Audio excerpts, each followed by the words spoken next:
Si depende de un solo actor, fracasa. Si se diluye en todos, se vuelve retórica. Una redefinición cultural sin crisis necesita una coalición improbable pero coordinada. No simultánea, pero sí convergente. Ahora bien, cada actor tiene un rol distinto y no intercambiable. 1. El Estado, el habilitador, no el protagonista épico.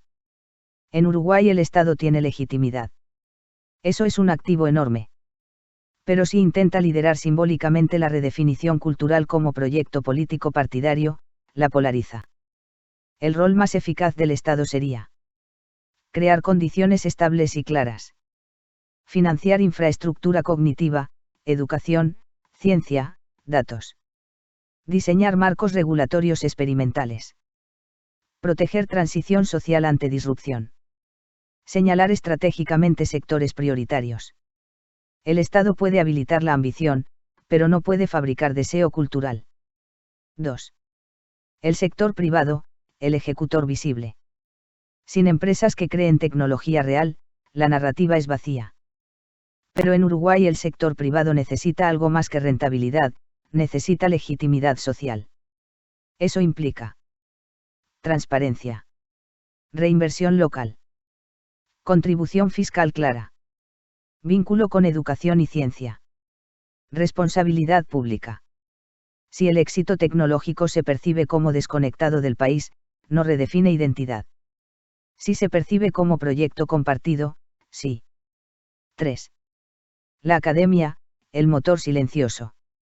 La academia tiene una función decisiva y a veces subestimada. Formar creadores, no solo empleados. Generar investigación aplicada. Construir pensamiento estratégico propio. Articular con el mundo sin perder raíz local. Una redefinición cultural profunda sin universidad fuerte es imposible. Pero la academia sola no genera cambio cultural si no se conecta con el ecosistema productivo. 4. La nueva generación cultural, el catalizador simbólico. Aquí está el elemento más impredecible y quizás más importante. Los cambios culturales reales no nacen de planes estratégicos. Nacen cuando una generación redefine lo admirable. Cuando el joven brillante quiere ser creador tecnológico con impacto global y eso no se percibe como desviación sino como aspiración legítima, algo cambia.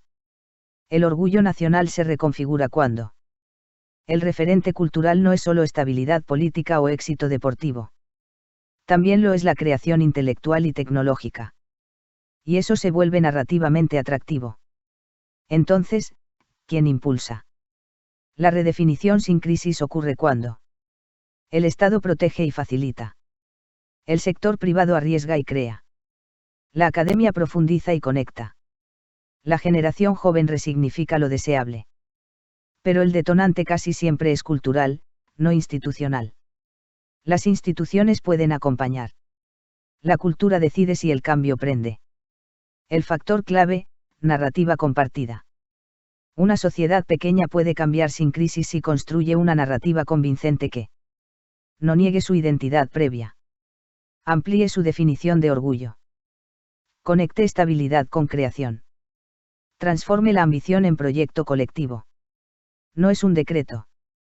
Es un proceso. Y aquí aparece una pregunta más concreta. ¿Existe hoy en Uruguay una masa crítica de líderes, no solo políticos, sino empresariales, académicos y culturales, capaces de articular ese relato sin convertirlo en propaganda o en disputa partidaria? @CX2GC. 2026. Probablemente existe masa crítica técnica, pero todavía no existe, al menos de forma visible y articulada, una masa crítica narrativa. Y esa diferencia es clave.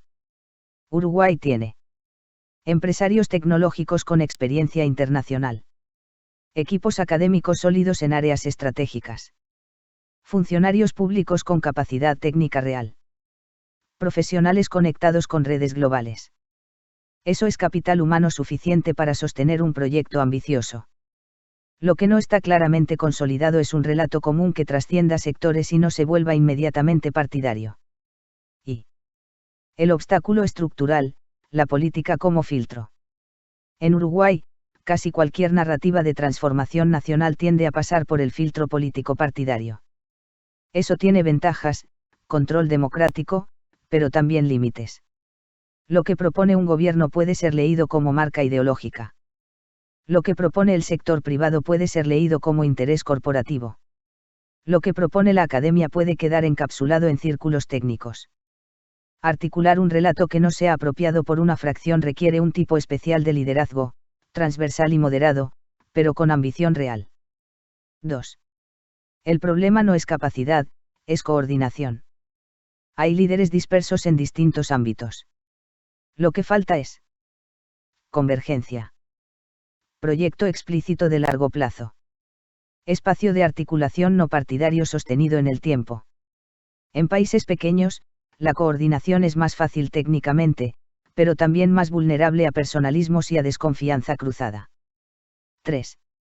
La cuestión generacional. La masa crítica emergente probablemente está más en las generaciones de 30-45 años que en las más tradicionales. Es una generación que vivió el Uruguay estable. Está integrada al mundo digital. No ve contradicción entre mercado y Estado. Está menos ideologizada en términos clásicos. Pero todavía no ocupa completamente los espacios simbólicos centrales. 4. El riesgo latente. Si no se articula una narrativa proactiva, el cambio vendrá igual, pero impuesto por dinámicas externas. Plataformas globales. Capital extranjero. Cambios tecnológicos acelerados. Competencia regional. En ese caso, el país reaccionará en lugar de diseñar. V. ¿Es posible articular ese relato sin propaganda? Sí, pero exige ciertas condiciones. Que no sea presentado como plan de gobierno, sino como proyecto país. Que incluya explícitamente protección del pacto social. Que tenga objetivos midabal y no solo aspiracionales. Que distribuya protagonismo. Que combine ambición tecnológica con prudencia institucional. En otras palabras, visión sin épica vacía. B. Diagnóstico realista. Hoy Uruguay tiene capacidad técnica suficiente. Legitimidad institucional suficiente. Talento disperso suficiente. Lo que no está consolidado es una narrativa estratégica transversal sostenida por al menos una década. Eso no significa que sea imposible. Significa que todavía no se convirtió en prioridad cultural explícita. Y eso lleva a la pregunta decisiva. La ausencia de crisis está retrasando la articulación de esa narrativa, porque la urgencia aún no se siente lo suficiente. @CX2GC. 2026. Sí, en parte. La ausencia de crisis reduce la urgencia, y sin urgencia las sociedades rara vez reorganizan su identidad. Pero no es solo eso. También hay un efecto más sutil: cuando un modelo funciona razonablemente bien, cualquier intento de redefinirlo parece innecesario o incluso arriesgado. Uruguay no está en colapso institucional, no sufre hiperinflación, no vive polarización extrema ni crisis de legitimidad profunda. Eso genera una sensación de estamos bien. Y cuando un país siente que está bien, la energía colectiva se orienta a preservar, no a reinventar. Las crisis crean presión externa. La estabilidad crea comodidad interna. El problema es que en el mundo actual las transformaciones estructurales no esperan a que un país esté listo. Las dinámicas tecnológicas, productivas y geopolíticas avanzan igual. Entonces puede aparecer un fenómeno silencioso: no hay crisis visible, pero sí una pérdida gradual de relevancia. La falta de urgencia no es irracional. Es una respuesta lógica a un entorno relativamente estable. Pero puede volverse una trampa si la estabilidad se convierte en fin en sí mismo. Ahora bien, no toda redefinición necesita crisis. Hay dos tipos de urgencia. Urgencia reactiva, nace del colapso. Urgencia estratégica, nace de la anticipación. La segunda es más difícil de generar porque requiere imaginación colectiva. Implica percibir riesgos que aún no se materializaron y oportunidades que todavía no duelen por ausencia. En países pequeños, la ausencia de crisis puede prolongar la inercia más tiempo que en países grandes, porque el sistema es manejable y las tensiones se amortiguan. Pero también puede generar una falsa sensación de suficiencia: siempre nos adaptamos. La pregunta clave es si la sociedad puede pasar de una lógica de administración a una lógica de proyecto sin que medie un shock. Eso requiere líderes capaces de instalar una idea incómoda pero no alarmista, que estar bien hoy no garantiza estar bien mañana. Sin dramatizar, pero sin anestesiar. La ausencia de crisis retrasa la narrativa porque reduce la energía emocional disponible para el cambio. Pero también ofrece algo valioso, tiempo. Y el tiempo permite diseñar mejor. El riesgo no es la falta de crisis. El riesgo es confundir estabilidad con inmunidad. Entonces la cuestión final sería esta. ¿Puede una sociedad pequeña generar ambición estratégica desde la tranquilidad, o necesita sentir amenaza para movilizarse? @cx2gc 2026. Puede. Pero es mucho más difícil. La mayoría de las sociedades, grandes o pequeñas, se movilizan cuando sienten amenaza. El miedo concentra energía, reduce discusiones laterales y legitima decisiones audaces.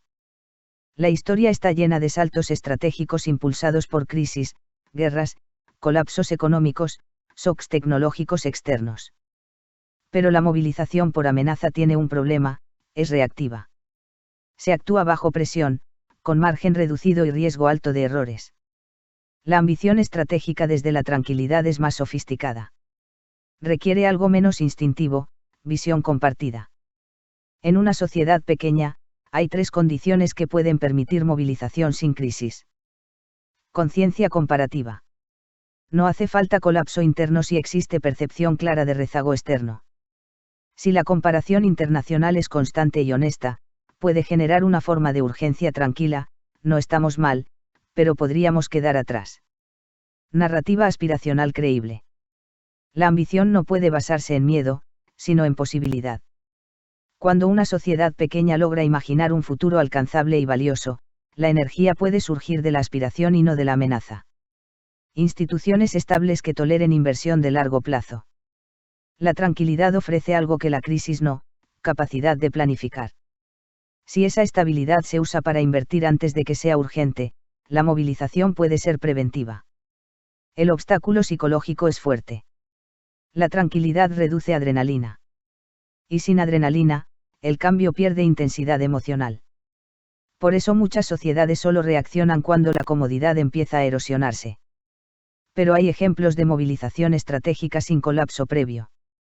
Países que, estando relativamente bien, decidieron acelerar transformación para no depender de factores externos.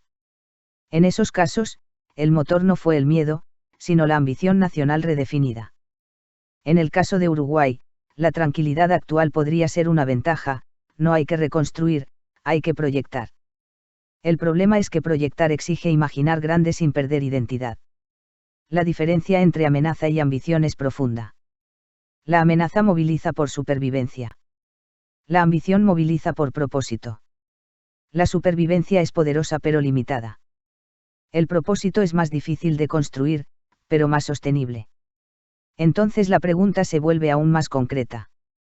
¿Existe hoy en Uruguay un propósito colectivo suficientemente inspirador como para movilizar energía estratégica sin que medie una crisis que obligue? @x2gc 2026. Hoy, con honestidad, no parece existir un propósito colectivo explícito y compartido que tenga la fuerza suficiente para movilizar energía estratégica sin crisis. Existe estabilidad. Existe administración razonable. Existe convivencia democrática. Pero eso no es lo mismo que propósito movilizador. Uruguay tiene consensos básicos fuertes, república, reglas claras, cierto equilibrio social, pero el consenso no es lo mismo que proyecto. El consenso preserva, el proyecto empuja. Un propósito colectivo movilizador necesita 3 componentes simultáneos. Una visión de futuro concreta y ambiciosa. Un relato emocionalmente atractivo. Un horizonte temporal que trascienda gobiernos. Hoy el relato dominante en Uruguay es defensivo en el buen sentido, mantener lo que funciona. Es una narrativa prudente, pero no expansiva. El país no está organizado simbólicamente alrededor de una misión grande y definida, como podría ser. Convertirse en referencia regional en tecnología soberana. Ser laboratorio democrático avanzado. Liderar transición energética exportable. Transformar su modelo educativo hacia creación científica global. Existen piezas dispersas de esas ideas. Pero no hay una síntesis cultural que las convierta en propósito nacional. Y eso tiene una explicación estructural: cuando la vida cotidiana es relativamente estable y no hay amenaza evidente, el sistema tiende a optimizar el presente, no a rediseñar el futuro. La ambición estratégica necesita cierta incomodidad con el estado actual. No miseria, pero sí sensación de límite. Hoy en Uruguay la sensación predominante no es límite, sino suficiencia razonable. Eso reduce la urgencia transformadora. Sin embargo, hay algo interesante: el propósito colectivo no siempre nace de mayorías inmediatas. A veces emerge cuando una minoría consistente instala una idea hasta volverla aspiracional. El punto decisivo es este. Uruguay tiene capital institucional suficiente para sostener un proyecto ambicioso. Lo que aún no tiene es un relato transversal que convierta esa posibilidad en deseo compartido. La pregunta ya no es si el propósito existe. La pregunta es si puede construirse sin polarizar, sin dramatizar y sin esperar una crisis que lo imponga. Y eso abre una cuestión final, quizás la más incómoda. La cultura política uruguaya valora más la tranquilidad que la grandeza. @cx2gc. 2026. Sí, históricamente, la cultura política uruguaya ha valorado más la tranquilidad que la grandeza. Pero no porque desprecie la grandeza, sino porque aprendió a desconfiar de sus costos. Uruguay se construyó a sí mismo como excepción regional a través de estabilidad, previsibilidad y reglas claras. Ese logro no fue menor. En un entorno latinoamericano marcado por crisis recurrentes, la tranquilidad se volvió un bien político central. Y cuando algo se vuelve central para la identidad, se protege. La grandeza, en cambio, suele asociarse a riesgo, conflicto, ambición desbordada.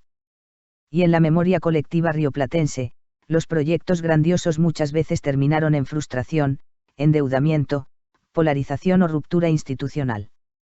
Esa memoria pesa. Entonces la preferencia por la tranquilidad no es mediocridad, es prudencia histórica. Pero aquí aparece el dilema. La tranquilidad es excelente para conservar lo logrado. No necesariamente es suficiente para redefinir el lugar de un país en un mundo acelerado. La cultura política uruguaya tiende a premiar el equilibrio, el consenso, el tono moderado, la gestión técnica, el bajo dramatismo. No tiende a premiar la ambición retórica, el riesgo visible, el liderazgo carismático disruptivo, las apuestas audaces sin garantía. Eso produce un sistema estable, pero también uno con baja energía épica.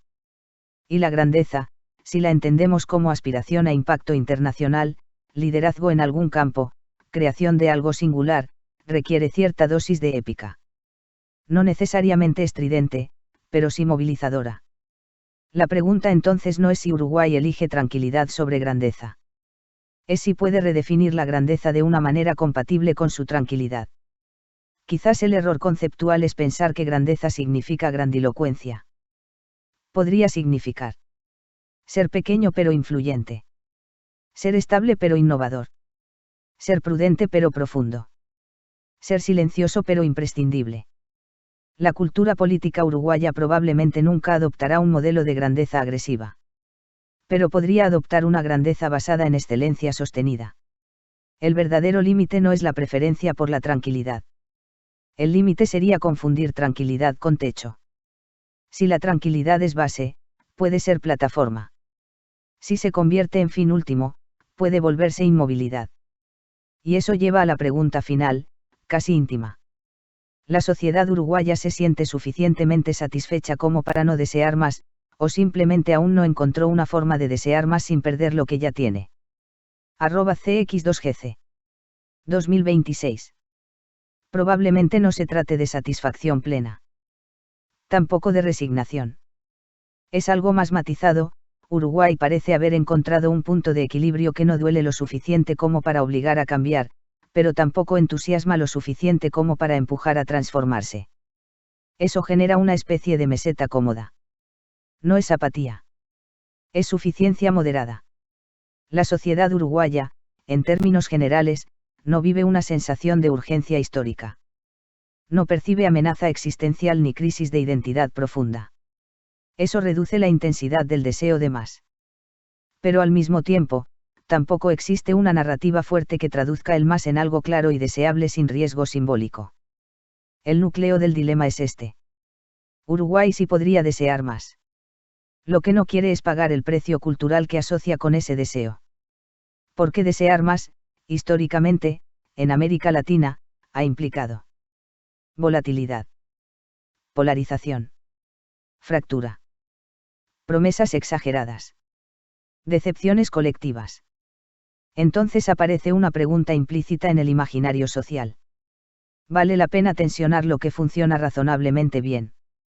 La satisfacción uruguaya no es euforia. Es equilibrio. Y el equilibrio tiende a protegerse.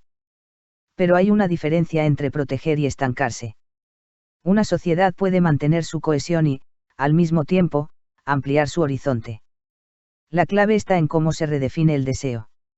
Si el más se presenta como competencia agresiva, ruptura institucional, desigualdad acelerada, individualismo desregulado, habrá resistencia.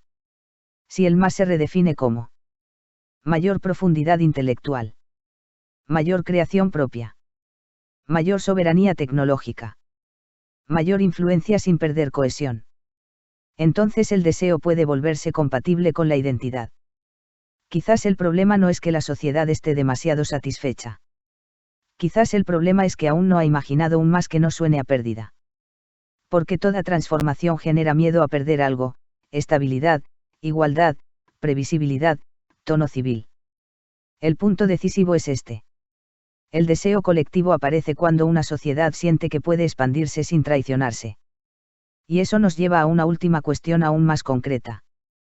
¿Quién podría formular un más uruguayo que no se perciba como ruptura, sino como maduración? @cx2gc 2026. No podría formularlo una sola persona, ni un solo sector. Si el más aparece como idea de un líder carismático, se vuelve sospechoso.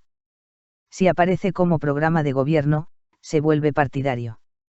Si surge solo del empresariado, parece interés sectorial. Para que se perciba como maduración y no ruptura, tendría que emerger de una convergencia. Pero no cualquier convergencia. 1. La condición básica: credibilidad transversal. Quienes formulen ese más deberían cumplir 3 requisitos simultáneos. Tener legitimidad técnica. No estar asociados fuertemente a una facción ideológica. Mostrar compromiso explícito con el pacto social existente. En Uruguay, eso apunta a un perfil híbrido: personas con trayectoria en academia, gestión pública y sector productivo, capaces de hablar en lenguaje no partidario. No líderes mesiánicos. Más bien arquitectos discretos. 2. El Estado no puede imponerlo, pero sí convocarlo. El Estado podría crear el espacio donde esa formulación ocurra, una agenda país de largo plazo, no electoral. Pero si el relato nace desde el poder político de turno, pierde neutralidad.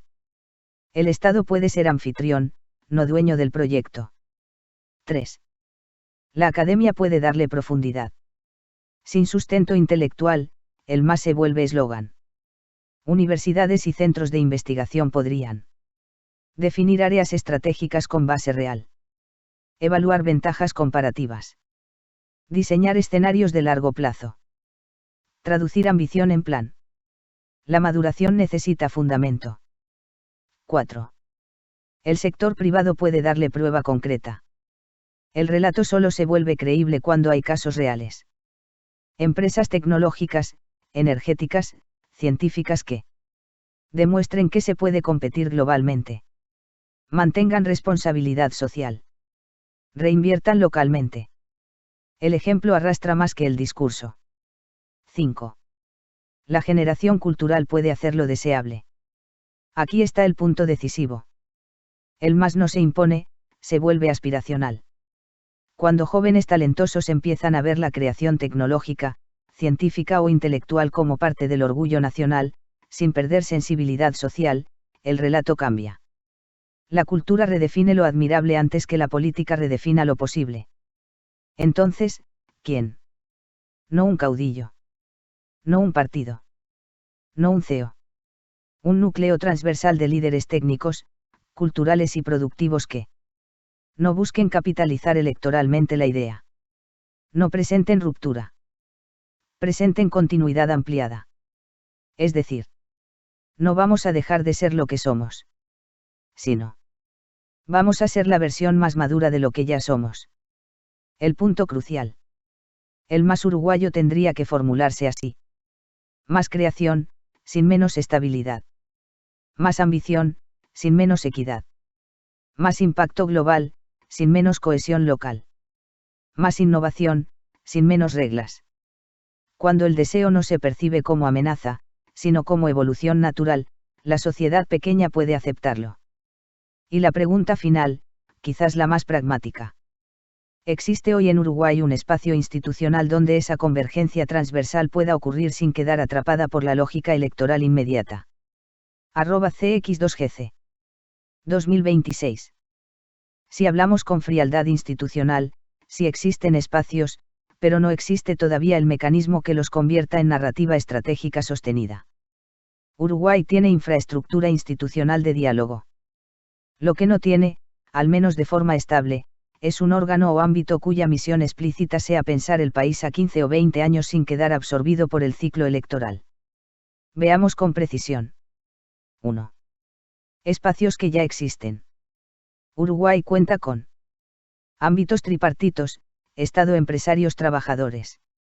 Consejos sectoriales y agencias técnicas relativamente profesionalizadas. Universidades públicas y privadas con credibilidad. Un sistema político donde el diálogo interpartidario no es imposible. Una tradición de acuerdos en políticas estructurales, energía, macroeconomía, inserción internacional básica. Eso no es poco. En la región, es excepcional. Pero esos espacios cumplen funciones de gestión, regulación o negociación.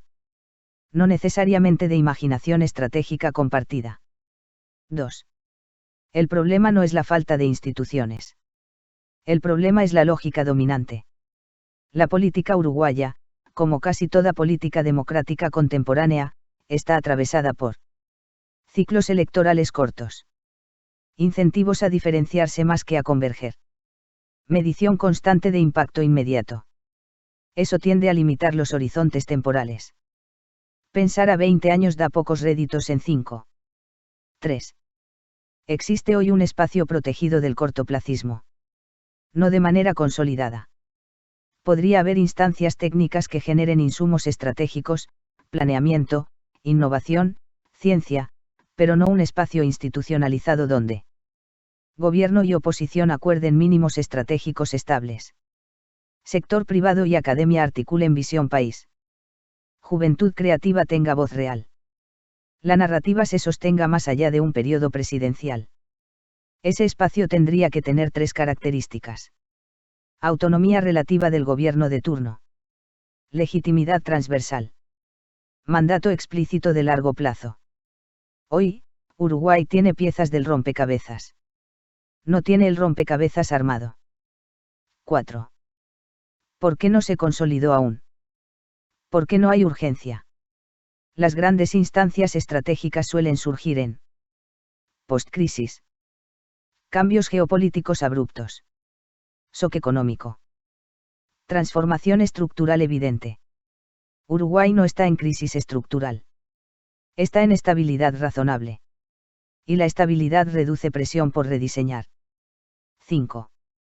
La paradoja uruguaya. La estabilidad que permite pensar a largo plazo también reduce el incentivo para hacerlo. Cuando no hay incendio, nadie se reúne a rediseñar el edificio. 6. Entonces, es imposible. No. Pero requeriría una decisión consciente. Crear un ámbito permanente de estrategia nacional en áreas clave, tecnología, inserción global, educación, energía, talento, con reglas claras. Participación multipartidaria. Plazos que trasciendan gobiernos. Transparencia pública. Evaluación técnica rigurosa. Sin convertirlo en propaganda. Y aquí aparece una pregunta más incómoda. El sistema político estaría dispuesto a compartir protagonismo en la definición del rumbo estratégico con actores técnicos y productivos sin que eso se perciba como pérdida de poder. @cx2gc 2026. Si respondemos sin ingenuidad, sí podría estar dispuesto, pero solo bajo ciertas condiciones muy precisas. No porque el sistema político sea especialmente generoso, sino porque en Uruguay el poder tiende a ejercerse de forma colegiada y negociada. Eso facilita compartir. Pero compartir no es lo mismo que ceder. El límite aparece cuando compartir protagonismo se percibe como diluir legitimidad democrática. 1. La lógica del sistema político uruguayo. El sistema político uruguayo tiene 3 rasgos relevantes. Fuerte cultura de partidos. Valoración alta de la legitimidad electoral. Tradición de negociación institucional. Eso genera una tensión estructural. La estrategia nacional debe tener respaldo democrático. Pero si se tecnocratiza demasiado, puede percibirse como gobierno de expertos. En una sociedad con memoria de crisis, la idea de que los técnicos deciden genera prevención. 2. Cuando compartir no sería pérdida de poder. Compartir protagonismo sería aceptable si el poder político mantiene la decisión final. Los actores técnicos asesoran, no sustituyen. El proceso es transparente. No se convierte en un espacio de lobby encubierto. Es decir, el sistema político puede aceptar CEO diseño, pero no CEO soberanía. 3. El verdadero obstáculo no es formal, es simbólico. En Uruguay, el poder no suele ser estridente, pero es sensible a la legitimidad. Si una agenda estratégica parece emerger de grandes empresas tecnológicas, fundaciones privadas, think tanks con identidad ideológica, la política tenderá a reencuadrarla o absorberla. Pero si emerge de un proceso amplio, con participación equilibrada y sin apropiación partidaria, puede ser integrada. 4. La pregunta clave no es si compartiría. La pregunta es si el sistema político confiaría lo suficiente como para no sentir amenaza. Porque toda estructura de poder teme 2 cosas. Perder control narrativo. Que surja un nuevo polo de legitimidad.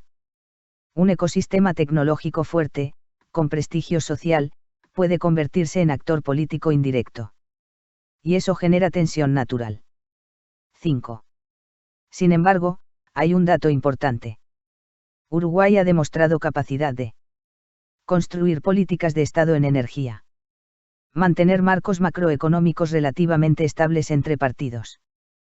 Profesionalizar ciertas agencias. Eso indica que el sistema no es cerrado ni paranoico. Es cauteloso. 6. La condición decisiva.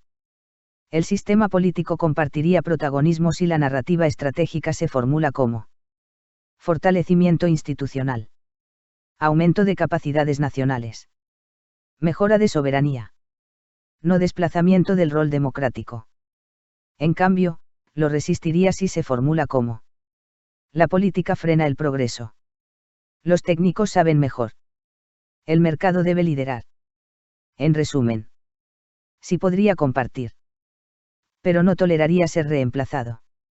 Y aquí aparece la cuestión más profunda. Puede construirse un liderazgo estratégico que potencie al sistema político en lugar de competir con él. @cx2gc 2026. Sí, puede construirse.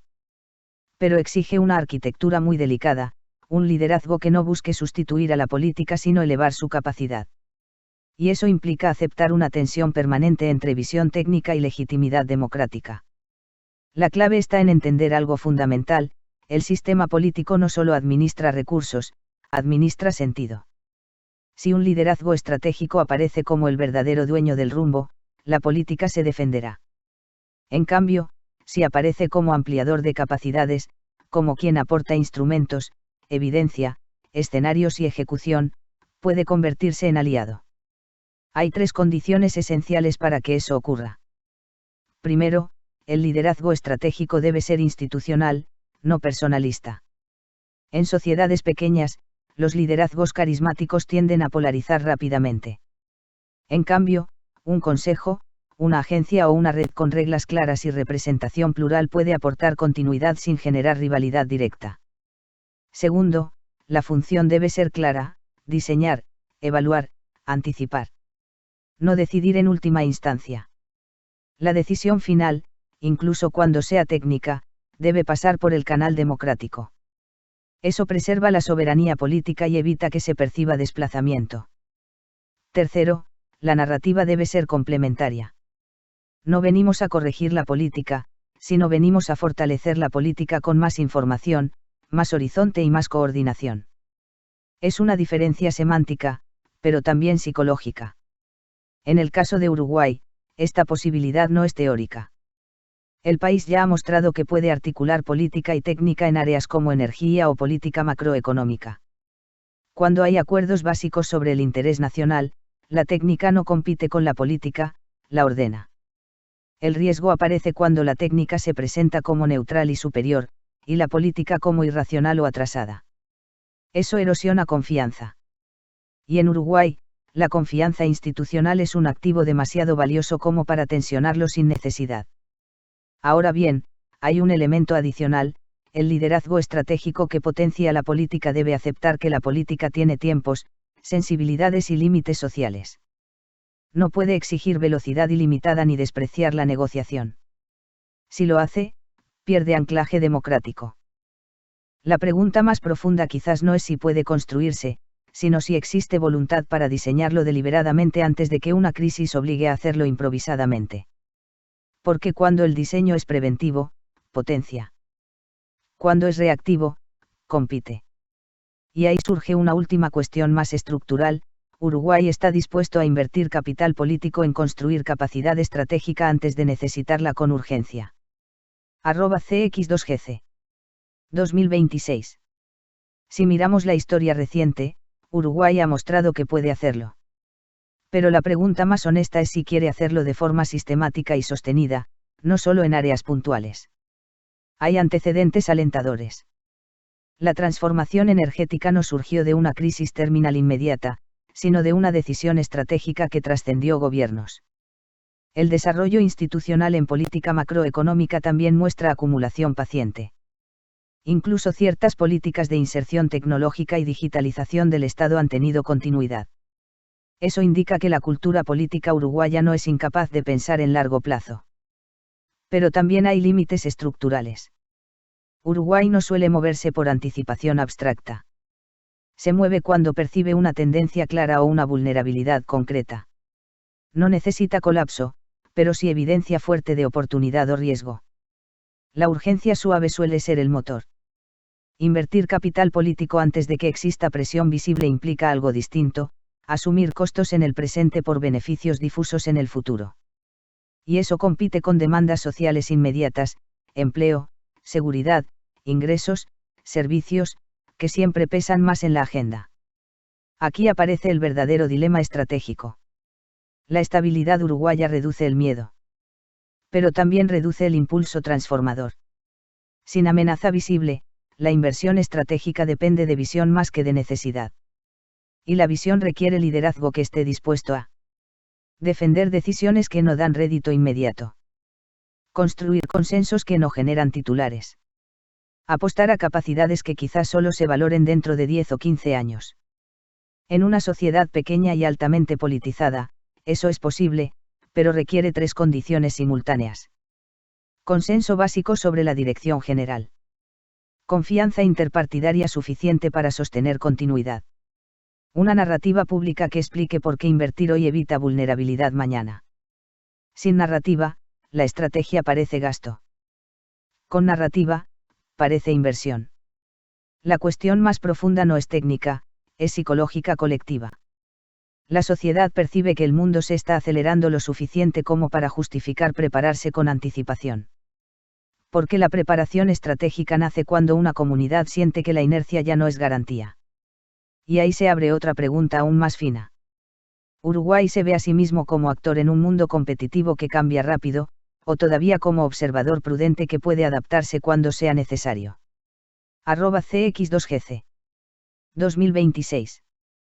Probablemente Uruguay se vea a sí mismo, todavía, más como adaptador inteligente que como actor transformador.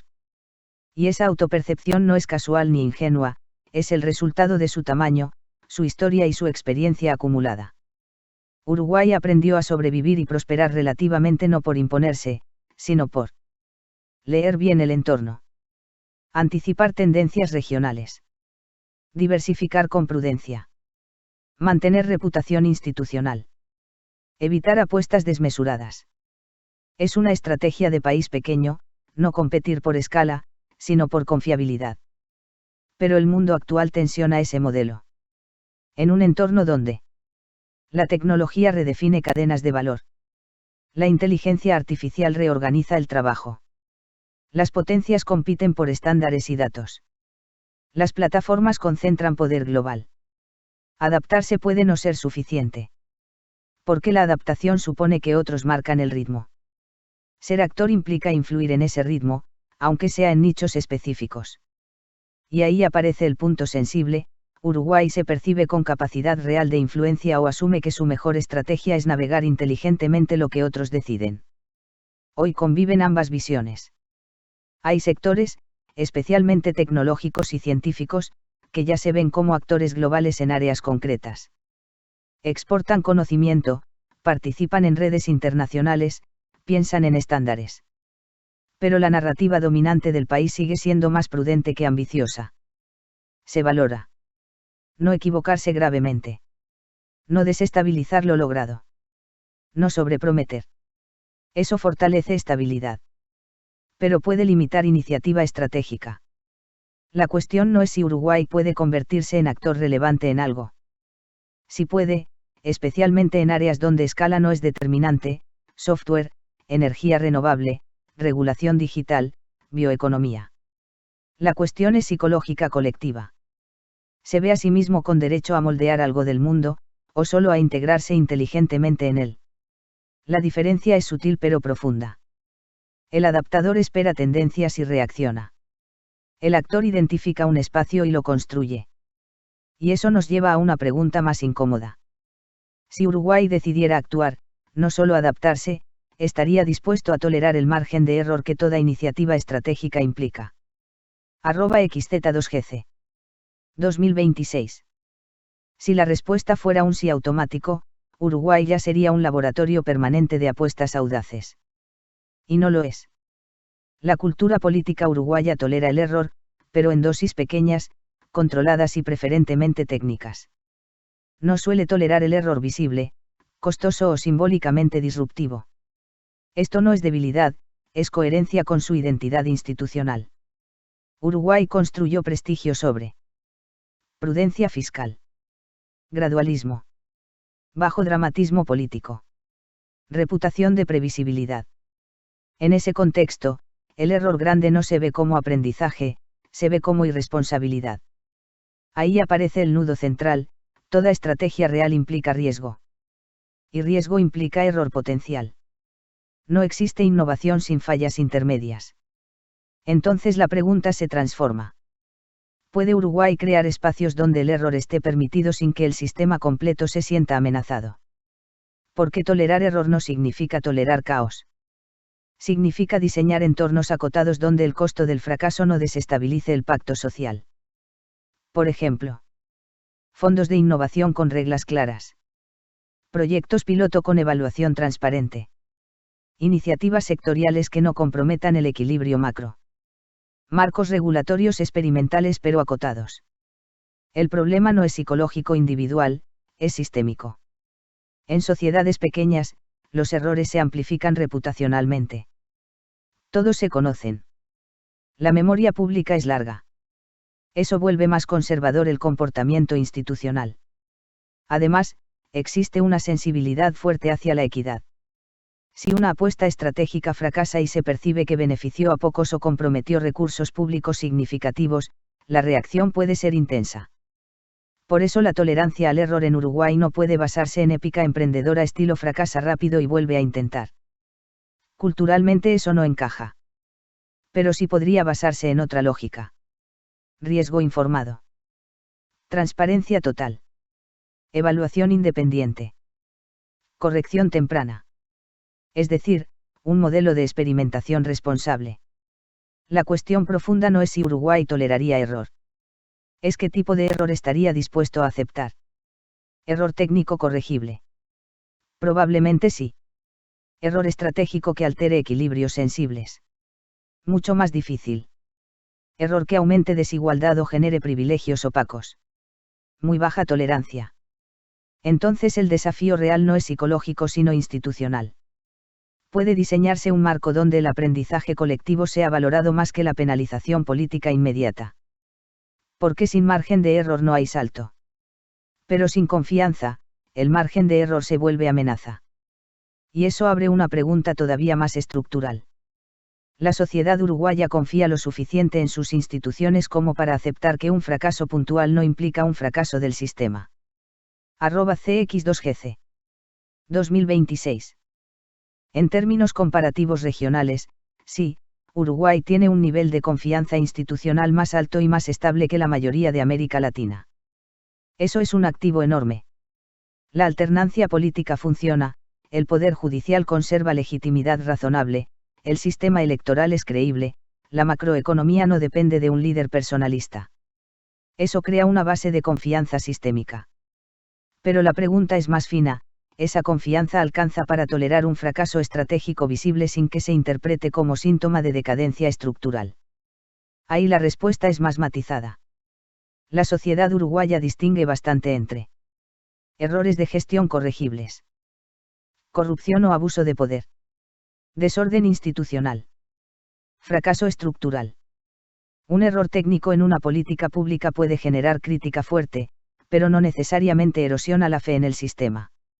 En cambio, cuando el error se asocia a privilegio, opacidad o desigualdad percibida, la reacción es mucho más severa. Es decir, la confianza existe, pero está condicionada por la percepción de justicia. En países con instituciones frágiles, un error confirma el prejuicio de que todo está mal. En Uruguay, todavía predomina la idea de que el sistema es sólido aunque haya fallas. Eso permite corrección sin ruptura. Sin embargo, hay un límite psicológico importante: al ser un país pequeño, los fracasos tienen alta visibilidad y baja dispersión. No se diluyen en la escala. Eso hace que la memoria pública sea más intensa. La confianza uruguaya no es ciega, es vigilante. Y eso puede ser virtud si se combina con cultura de aprendizaje. El riesgo no es que un fracaso puntual destruya la confianza institucional. El riesgo sería que los errores se acumulen sin explicación convincente o que se perciba captura por intereses particulares. Por eso el factor decisivo no es solo el resultado, sino el proceso. Hubo transparencia. Se explicó el riesgo antes. Se evaluó con honestidad después. Hubo corrección visible. Cuando esas condiciones se cumplen, la sociedad tiende a aceptar que equivocarse no es traicionar el sistema. Y aquí aparece una distinción clave. La confianza institucional permite tolerar errores. La identidad cultural determina cuánto riesgo se está dispuesto a asumir antes del primer error. La pregunta final entonces se desplaza un poco. Uruguay necesita fortalecer su confianza en la capacidad de reinventarse, no solo en la capacidad de mantenerse estable. @cx2gc. 2026. Sí. Y probablemente ese sea el punto más fino de toda esta conversación. Uruguay confía en su estabilidad. Pero no está claro que confíe del mismo modo en su capacidad de reinventarse. La estabilidad es memoria. La reinvención es imaginación. Y las sociedades pequeñas tienden a apoyarse más en la memoria que en la imaginación, porque la memoria ofrece seguridad, sabemos quiénes somos, qué funcionó, qué no hacer de nuevo. La imaginación, en cambio, abre la puerta a lo incierto. Uruguay construyó una identidad fuerte alrededor de instituciones sólidas, moderación política, cohesión social relativa, capacidad de resistir crisis sin colapsar.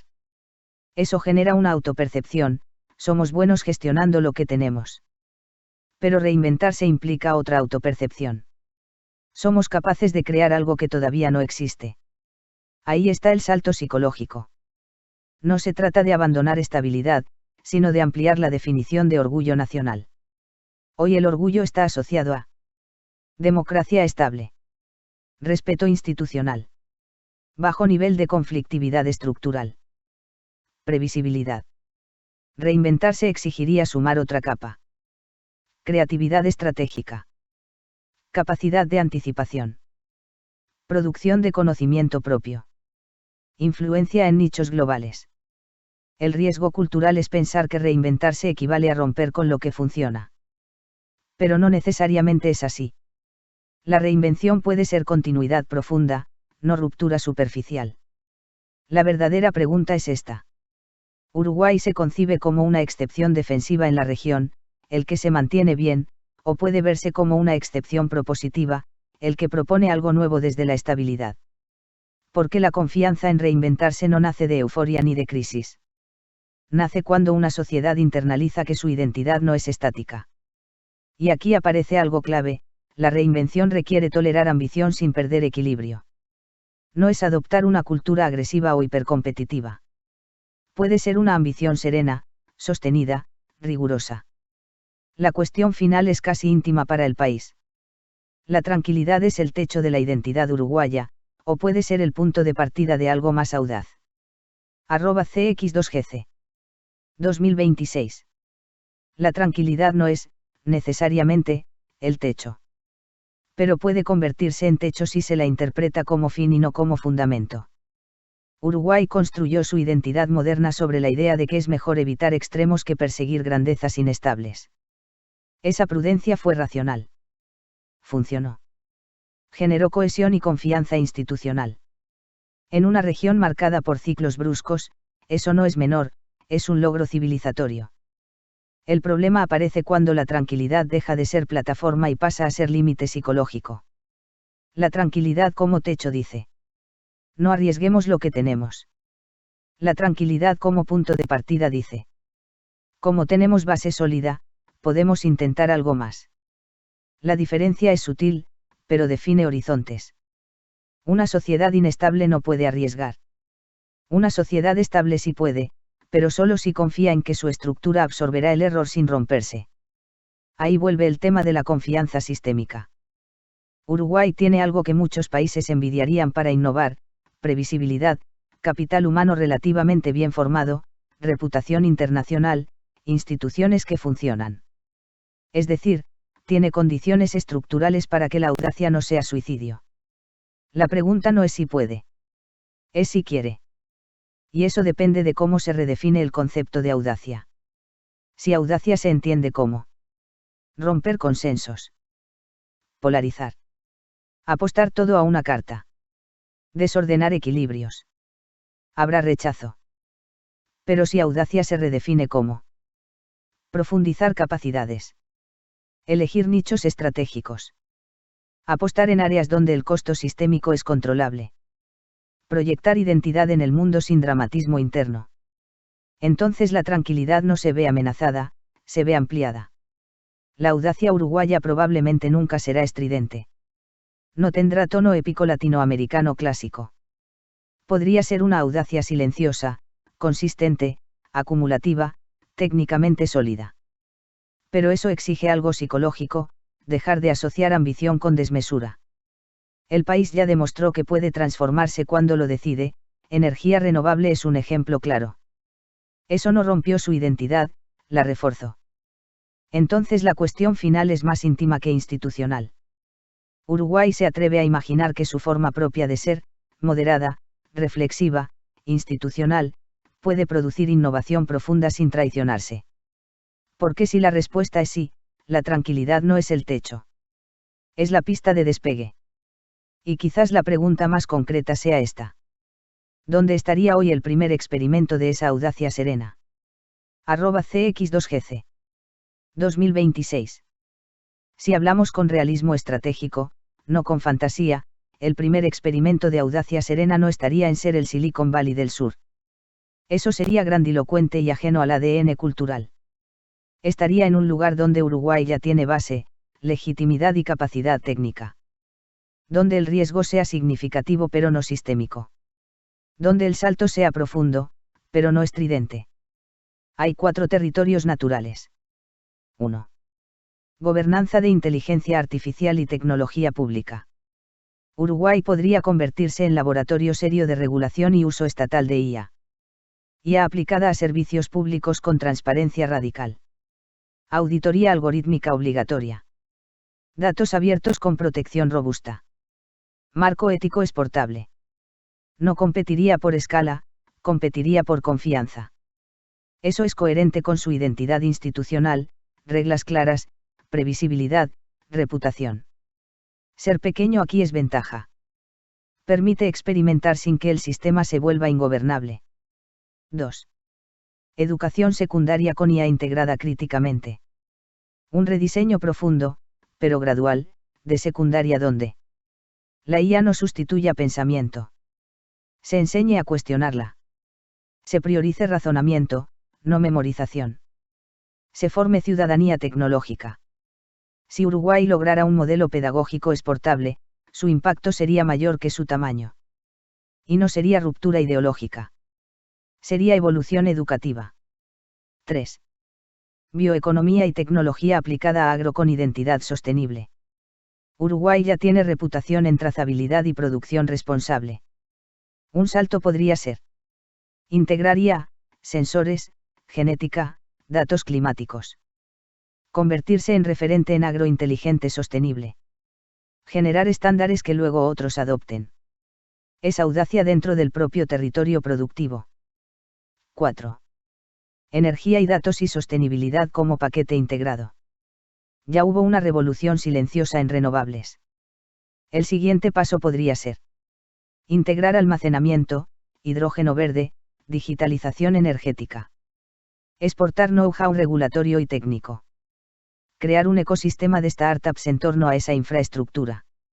No sería un salto al vacío, sería profundización. Pero más importante que el sector es el método. La audacia serena tendría que ser técnica antes que ideológica. Ser acumulativa, no explosiva. Tener evaluación pública permanente. Ser presentada como fortalecimiento institucional. El primer experimento no debería buscar fama. Debería buscar demostración. Porque si el primer salto funciona, cambia la autopercepción colectiva. Y eso es lo decisivo. Las sociedades pequeñas no se transforman por discurso, sino por ejemplo. La pregunta clave entonces no es qué sector elegir. Es otra. ¿Quién tendría hoy la legitimidad suficiente para lanzar ese primer experimento sin que sea leído como agenda partidaria? @CX2GC. 2026. Si la iniciativa nace claramente de un partido o de un líder electoral fuerte, quedará atrapada en la lógica de oficialismo bies. Oposición. En Uruguay eso es casi automático. Por eso, la legitimidad tendría que construirse antes que proclamarse. No sería una persona. Sería una configuración. Tendría que ser un núcleo con 3 capas simultáneas. Primera capa, institucionalidad técnica reconocida. Agencias y organismos que ya tienen reputación transversal y continuidad más allá de gobiernos. Cuando una política nace en un espacio con trayectoria técnica sólida, el reflejo partidario es menor. La clave es que el liderazgo visible no sea político electoral. Segunda capa, respaldo multipartidario explícito desde el inicio. No como adhesión posterior, sino como diseño compartido. Si la oposición participa en la formulación, el costo de deslegitimar luego es alto. En Uruguay, la cultura de acuerdos mínimos aún existe, eso es una ventaja comparativa. Tercera capa, participación académica y productiva con prestigio propio. Rectores, investigadores, referentes tecnológicos, empresarios con trayectoria ética reconocida. Personas que no dependan de contratos estatales ni de militancia partidaria visible. La autonomía percibida es clave. Pero hay algo más profundo, la narrativa. El experimento debería presentarse no como reforma transformadora, sino como fortalecimiento de capacidades nacionales. Profundización de lo que ya funciona. Piloto evaluable. Proyecto reversible si no cumple objetivos. La reversibilidad reduce miedo. La evaluación reduce sospecha. La gradualidad reduce polarización. En Uruguay, la legitimidad no se construye con carisma, sino con confianza acumulada. Y la confianza se apoya en reputación técnica, moderación discursiva y reglas claras. La pregunta más interesante, entonces, no es quién podría lanzarlo. Es otra. Hay hoy actores dispuestos a ceder protagonismo simbólico para que el proyecto sea del país y no de una bandera. Porque en una sociedad pequeña, el mayor gesto estratégico no es liderar. Es compartir liderazgo sin buscar apropiación. @cx2gc 2026